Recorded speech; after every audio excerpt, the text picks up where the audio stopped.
I'm also not sure what I'm going to title this video, but the TLDR is this is how I went from making legitimately nothing to 10K a month through sponsorships. Also, because it's my YouTube channel, I can shamelessly plug whatever I want.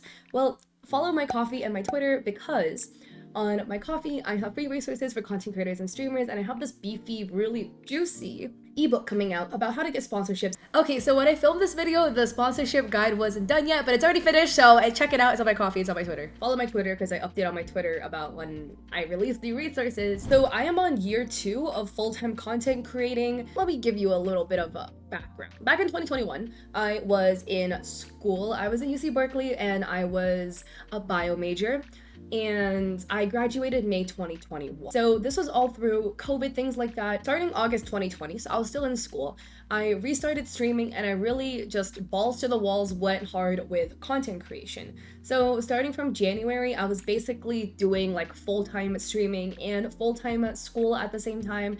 And when you're trying to graduate in 3 years with a STEM degree from Berkeley, that was actually really hard. But we managed to make it work. I graduated May 2021. And then I convinced my parents to let me full-time content create. So I was full-time content creating from January 2021 until December 2021.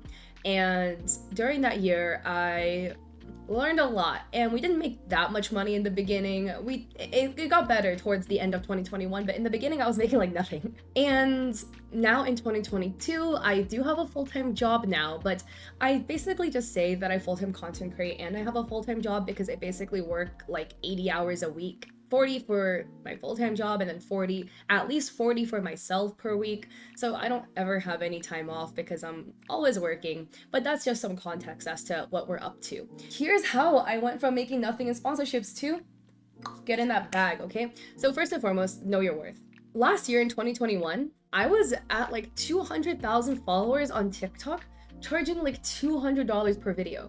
And if you know anything about the creator space, that I was vastly underselling myself. I could have at least been charging like 1,500 then, but vastly underselling myself because I simply did not know my worth.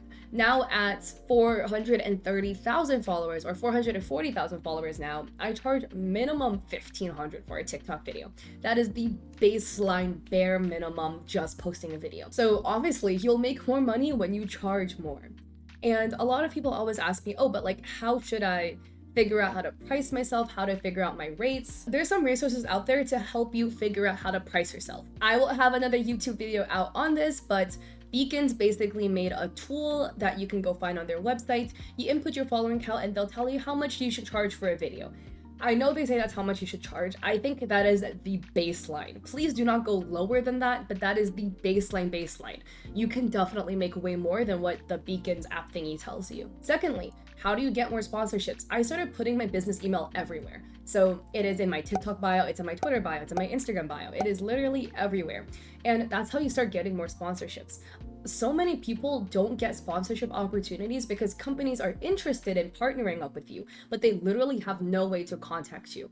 A lot of companies do not like sliding into people's DMs, so if you don't have a professional area they can contact you, like your email, then they will just cross you off the list and move on to the next creator. So make sure that business email is easy to find. My dog should be able to find your business email, okay?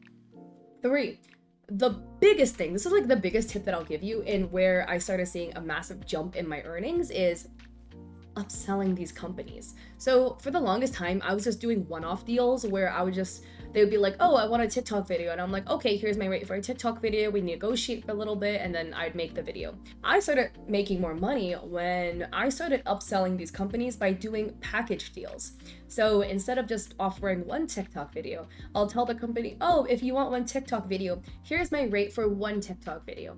But if you would also like this video, I can repost it onto my Instagram as well, and then I can also throw in a quick YouTube integration and it'll be this much more. But doing this bundle deal, you'll be saving this much money.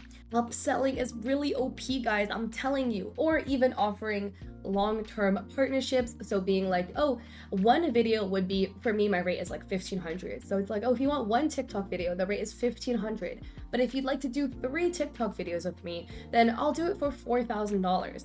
So overall, I make more money, but the company saves more money overall because it is discounted for a bundle deal. I don't know why the concept of upselling these companies was so hard for me to grasp. I just saw somebody on TikTok talk about it and I was like, holy shit, you are an absolute genius. And I wish I remember which creator made a video on this because they literally like changed the game for me, but I'm here to spread this wisdom.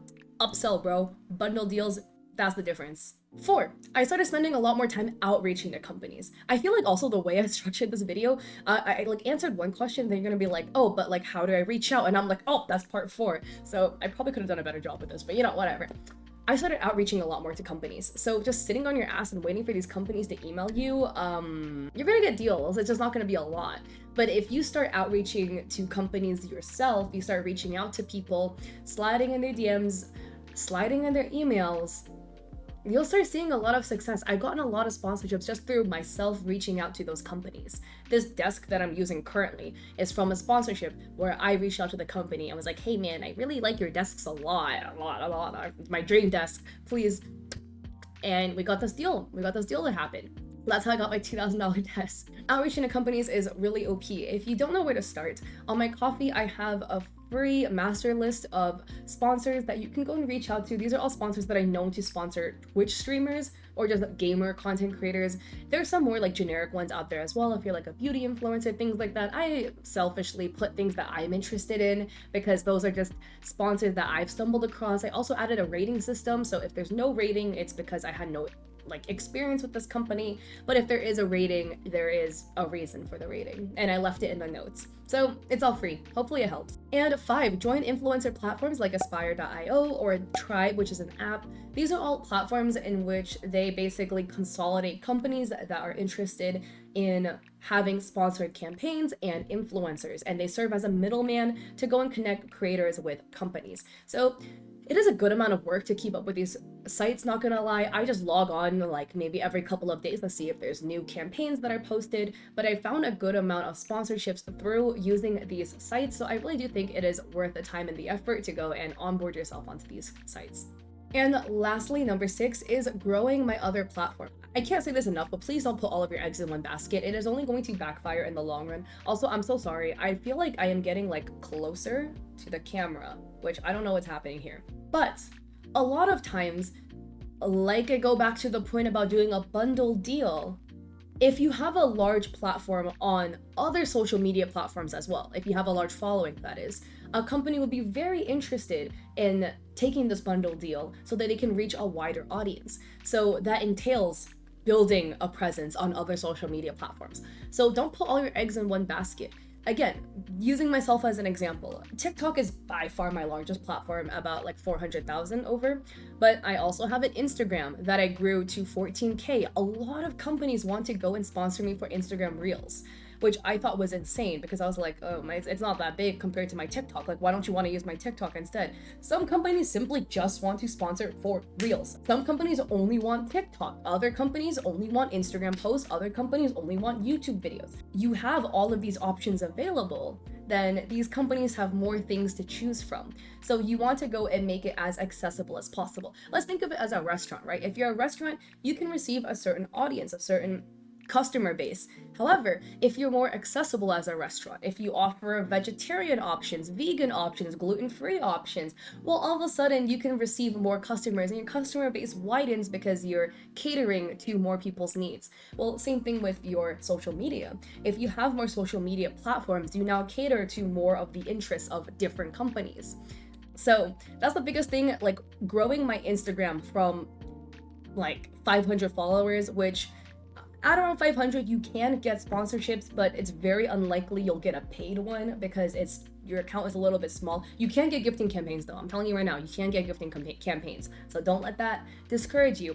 But when I grew it to 14K, all of a sudden I had a lot more bargaining power when it came to negotiating for paid sponsorships because I had a larger following. So yeah, that was the last thing that really helped me make more money. And follow my Twitter because that's where I put all of my resources, and I will update on Twitter when new things come out. I also have an Etsy shop which I sell emotes and overlays, so if you're a Twitch streamer, I got you. I also stream on Twitch 3 days a week, Mondays, Wednesdays, and Saturdays at 7 p.m. PST. So I hope to catch you guys there or in another video. Peace.